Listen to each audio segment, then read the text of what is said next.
rappeler que parmi les choses qui rendent difficile la réconciliation entre le Québec et ses peuples autochtones, il y a une histoire.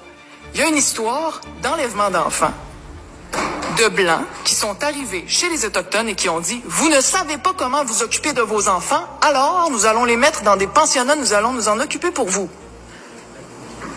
Mettez-vous dans la peau d'un Autochtone qui a un grand-père qui a vécu ça, qui a une grand-mère qui a vécu ça, des parents qui sont brisés à jamais par le passage dans les pensionnats. On est en train de découvrir un peu partout au Canada des charniers, là, carrément, de gens, d'enfants qui sont morts et dont les parents n'ont jamais été avertis. Alors, l'histoire autochtone du Québec, c'est une histoire d'enlèvement d'enfants et de vous n'êtes pas capable de vous en occuper, donc nous allons le faire parce que nous savons mieux que vous ce qui est bien pour vous. Comment ne pas croire quand on est autochtone et qu'on porte ça dans ses veines, dans sa famille, dans son histoire personnelle et dans l'histoire de son peuple? Comment ne pas voir là-dedans la reconduction de toujours la même vision? Vous n'êtes pas capable et nous allons nous en occuper pour vous. C'est d'une tristesse inouïe. Comment est-ce qu'on peut arriver à penser que les gouvernements peuvent être sincères dans leur souci de réconciliation et on sait que c'est ce que veulent les Québécois? Les Québécois veulent cette réconciliation-là et veulent cette réconciliation-là sincère.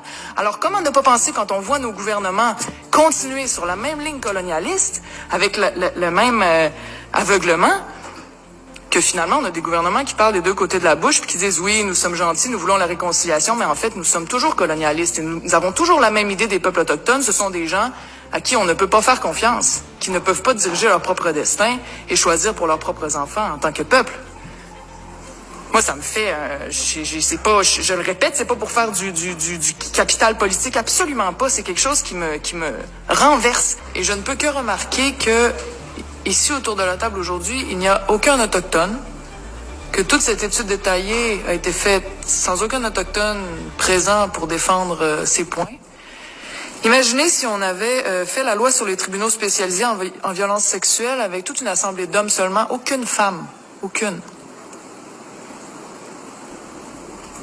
Ça, pour moi, c'est archaïque et il y a un véritable problème. Non seulement ils ne sont pas là, bon, mais leur voix n'est pas entendue, n'est pas écoutée, on ne leur donne pas de crédit.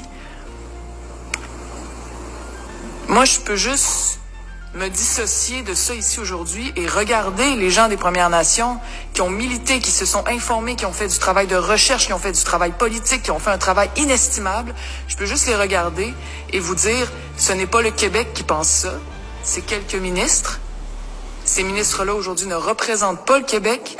Et aujourd'hui, j'ai profondément honte de cette représentation-là.